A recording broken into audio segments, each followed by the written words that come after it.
Malam semua, aku dapat petunjuk tentang secret of life atau rahasia kehidupan, yang artinya apa? Bahwa kita ini kebanyakannya hanya menampakkan sisi baik kita aja ke umum, ataupun kita jadi orang yang munafik. Kita itu yang ditunjukkan tentang apa? Tentang kita itu super duper baik. Kita bersedekah, kita makan enak, kita kemana, have fun, atau apapun yang glamor. Tapi sisi gelap kita ataupun dari sisi nggak baik kita itu selalu kita tutupi. Itu yang jadi hijab buat kita. Dosa-dosa kita di masa lalu ataupun sifat jelek kita itu kita akan tutupi. Kenapa? Biar orang itu menyangka kita baik, kita mulia, kita suci. Dan bobrok kita tutupi. Padahal itu yang menjadikan kita terhijab. Yang artinya apa? Kita jauh sama Tuhan. Sedangkan kalau ingin mengenal Tuhan secara rohani, kita sendiri yang harus membuka hijab kita atau yang menyelubungi kita ini, yaitu apa? Jujur, berdamai dengan diri sendiri. Kita ingat bahwa manusia itu gak hanya melulu baik, tapi juga ada buruknya. Karena apa? Karena kita punya sisi gelap. Musuh terbesar dari manusia itu apa? Diri kita sendiri. Bagaimana kita mengendalikan diri kita ini? Saya kasih contoh. Saya ini manusia juga punya pikiran, kadang-kadang pikiran saya jelek. Pikiran saya juga mau ini itu. Tapi ketika kembali ke akal sehat, oh, kedepannya akan seperti ini. Bercermin lagi ke belakang di masa lalu kita. Agar apa? Agar gak terjadi lagi. Ini yang menyelimuti kita, yang dihijab, yaitu apa? Diri kita sendiri ini. Kita belum bisa menerima apa yang ada pada diri kita ini, termasuk dosa kita, kesalahan kita, sifat marah kita, sifat dengki kita, sifat iri hati, sifat benci kita, munafik kita. Ini yang kita gak pernah pertontonkan ke orang lain. Yang kita pertunjukkan adalah hal-hal yang baik. Sehingga apa? Sehingga kita itu seperti kata dalam tempurung, gak berkembang secara spiritual dan rohani. Padahal nenek moyang kita orang Jawa mengajarkan apa? Mengendalikan hawa nafsu. Diri sendiri ini yang diolah batin, olah rasa. Mbah kita dulu, walaupun beliau itu enggak sholat, enggak plek-ketiplek seperti orang Arab, tapi bagaimana dia itu bertauhid kepada Tuhan. Mbah saya, Prawiro Soekarto, sama seperti orang lain. Dulu juga beli togel, tapi berjalannya waktu ya berhenti.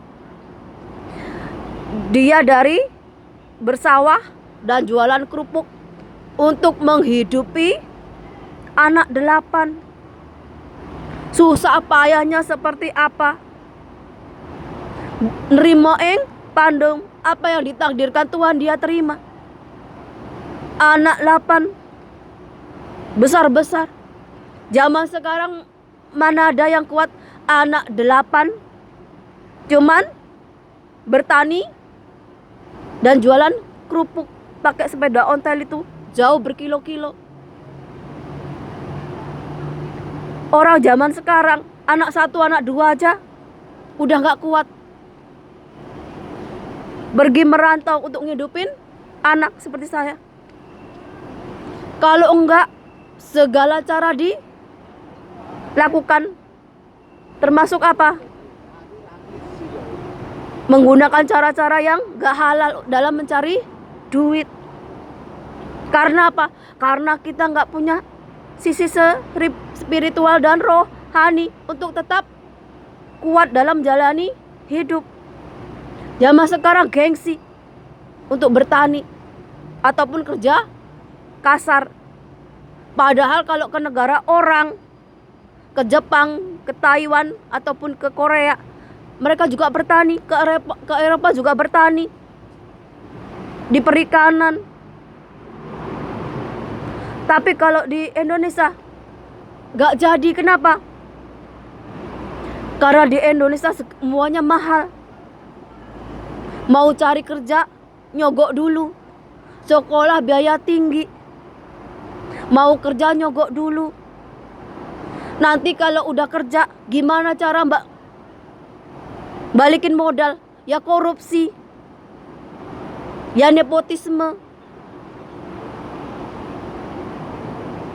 Segala cara dilakukan cuma untuk apa? Bertahan hidup. Ini beda yang dengan nenek moyang kita itu. Jadi jangan dipandang kalau nenek moyang kita itu walaupun gak sembayang, gak deket-tiplek seperti orang Arab ataupun syariatnya seperti Islam yang dari Arab, terus mereka itu masuk neraka. Enggak. Karena apa?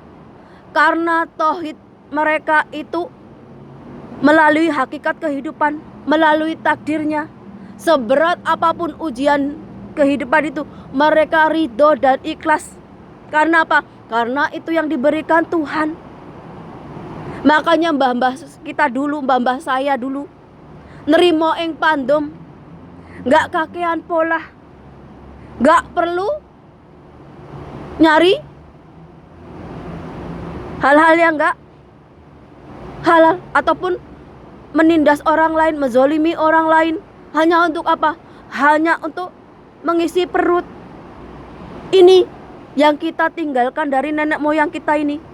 Nenek moyang kita itu langsung ke hakikat kehidupan melalui takdir yang Tuhan berikan. Jadi kalau ada orang teriak-teriak, orang Jawa nenek moyangnya orang Nusantara itu syirik, musyrik, kafir dan sebagainya, mereka gak belajar tentang hakikat kehidupan, gak belajar tentang makrifat, gak belajar tentang manunggaling kawula Gusti, gak belajar tentang manunggaling dengan alam, gak belajar tentang memayu hayuning bawono. Yang menghijab kita itu apa? Pikiran buruk kita, hati kita yang kotor ini. Itu kenapa banyak yang dari negara-negara Islam itu malah negaranya miskin ataupun carut marut, perang dan keterbelakangan dari segi finansial. Karena apa? Karena udah didoktrin dari zaman bahula bahwa udah jaminan surga, udah paling mulia dari orang lain. Padahal kalau kita ingin hidup makmur, ingin mencapai kejayaan, kita itu harus bisa hidup di bumi ini, berbagi kasih sayang, welas asih, menjaga moral, menjaga etika, menjaga budi pekerti. Gak cuma sesama manusia, tapi juga ke makhluk Tuhan yang lainnya, seperti tumbuh-tumbuhan, hewan, jin dan sebagainya. Tapi banyak orang-orang yang ketika melakukan kesalahan atau zolim atau menindas orang lain, yang disalahkan apa? Jin. Padahal mereka sendiri yang gak bisa mengendalikan diri mereka. Udah tahu jahat tapi dilakukan. Ini namanya gak bisa mengendalikan diri. Udah tahu korupsi itu menghancurkan satu bangsa, satu negara, tapi masih dilakukan. Udah tahu nyogok itu gak baik, tapi masih dikerjakan. Sama musuh manusia itu diri sendiri. Musuh bangsa Indonesia ya bangsanya sendiri. Nggak perlu jauh-jauh menyalahkan bangsa lain. Kenapa? Karena akal yang sehat dan hati nuraninya yang udah mati. Udah tahu, dari bangsa manapun udah tahu kalau hukum di Indonesia itu bisa dijual belikan. Makanya ketika turis datang ke Indonesia, mereka seenak jidatnya. Kenapa? Karena mereka udah tahu hukum di Indonesia itu bisa dijual belikan. Yang berduit, yang berkuasa. Sebagai bangsa, Indonesia itu gak punya marwah, gak punya harga diri. Bangsa yang korup, jauh berbeda dari nenek moyangnya. Mengenal diri sendiri aja gak ngerti, apalagi mengenal orang lain secara batin, secara rohani. Yang sekarang dipandang ini apa? Hanya dari fisik, hanya dari finansial. Bagaimana emas itu di badan seperti toko emas berjalan. Pamer berapa maharnya. Pamer hidup jet set, hidup kelas atas. Tapi lupa, di agama manapun ketika mengenal Tuhan secara rohani, orang itu akan semakin sederhana. Karena apa? Karena mereka akan ngerti ketika mereka mati itu gak bawa apa-apa. Makin banyak hartanya akan makin sengsara hidupnya. Karena apa? Karena akan dipertanyakan dari mana hasilnya, dari jalan yang baik atau dari jalan yang gak baik, seperti korupsi, seperti nyogok. Ini apa yang kita punya itu akan dipertanggungjawabkan di hadapan Tuhan. Tuhan itu maha mengerti.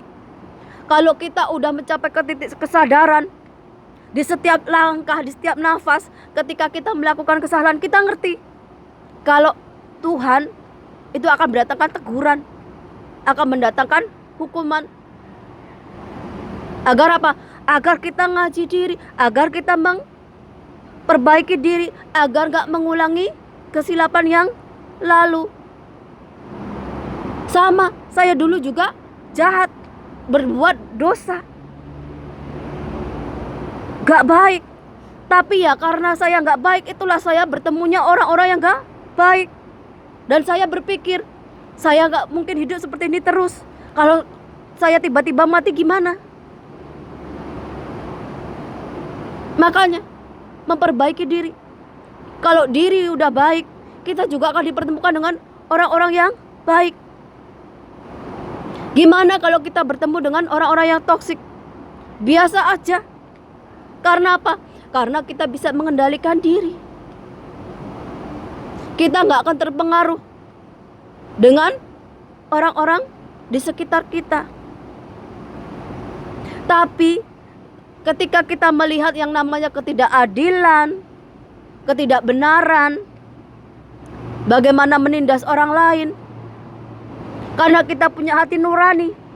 Hati nurani kita itu yang bergerak untuk berkata benar, untuk melakukan hal-hal yang benar, hal-hal yang adil. Karena apa? Karena manusia di dalamnya ada ya sifat Tuhan, ada cahaya Tuhan. Kenapa kita ini terselubung atau dihijab? Karena kita sendiri keseringan atau lebih suka melihat orang lain. Sedangkan apapun yang kita inginkan, kita bisa belajar dari dalam diri kita sendiri. Kalau orang Jawa, jagat alit. Dunia alam semesta ini jagat ageng. Kalau kita udah bisa ngaji diri, paripurna, cukup dengan diri kita sendiri. Kita nggak perlu jadi orang lain. Kita jadi diri sendiri. Baik buruk kita, dosa-dosa kita di masa lalu, Tuhan itu maha pengampun.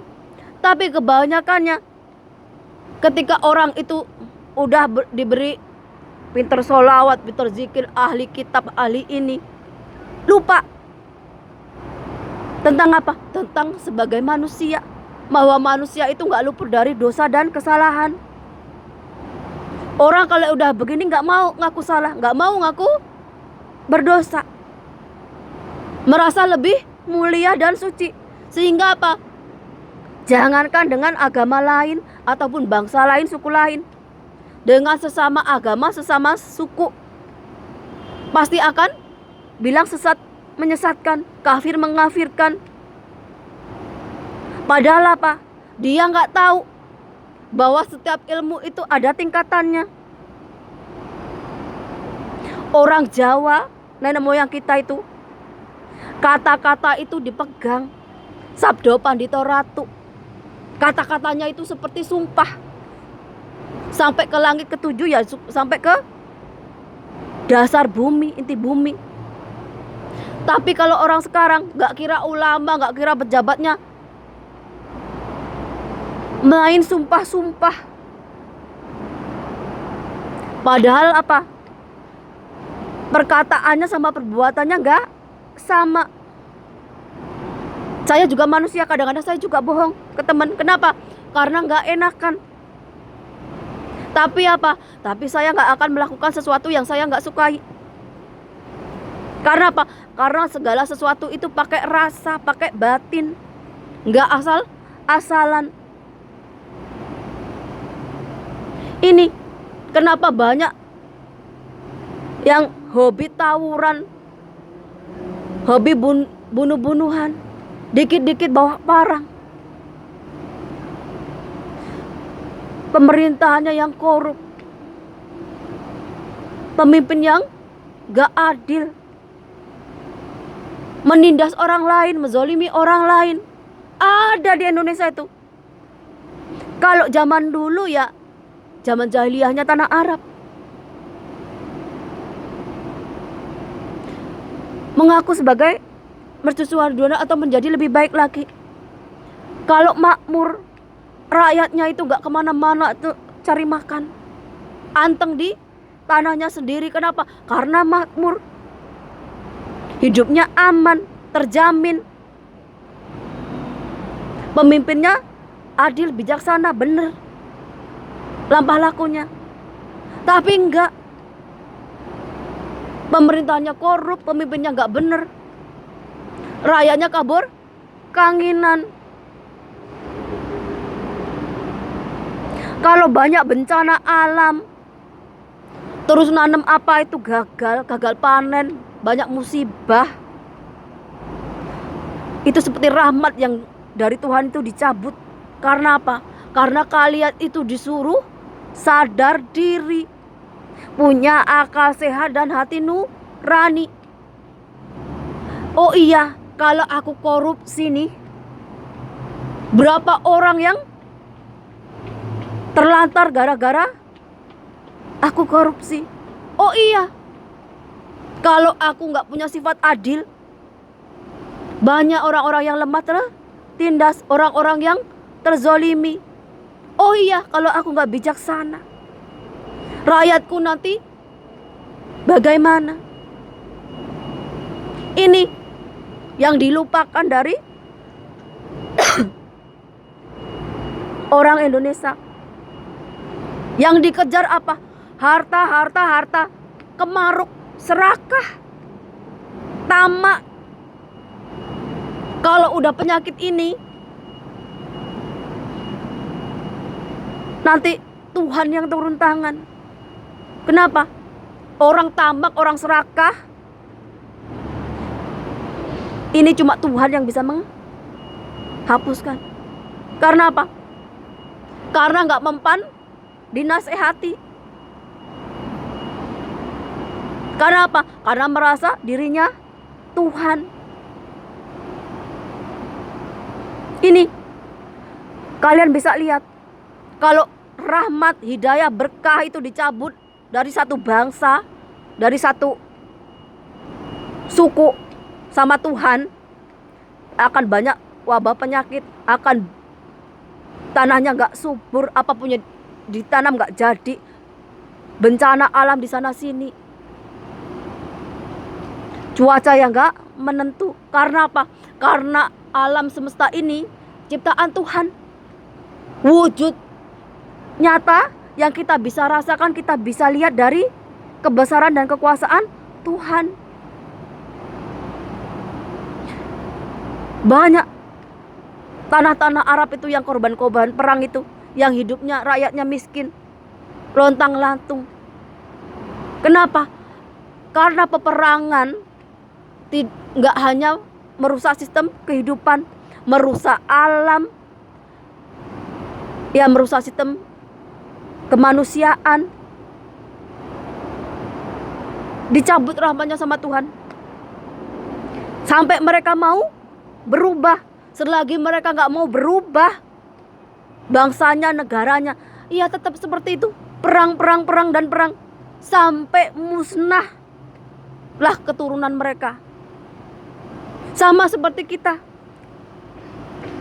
Gak kira orang Jawa, gak kira orang Nusantara, kalau kelakuan kita itu gak mau sadar diri, masih jadi orang yang tamak, yang rakus, yang serakah, kita itu akan bertemu dengan yang namanya kematian. Kematian itu gak perlu nunggu tua, gak menunggu kita tobat dulu, enggak. Kapan aja dia bisa datang, bisa dalam sendiri ataupun melalui bencana atau kecelakaan dan sebagainya. Karena apa? Karena itu udah bagian dari takdir. Rahasia kehidupan kita nggak bisa melihat masa yang akan datang. Yang kita bisa apa lakukan adalah memperbaiki diri.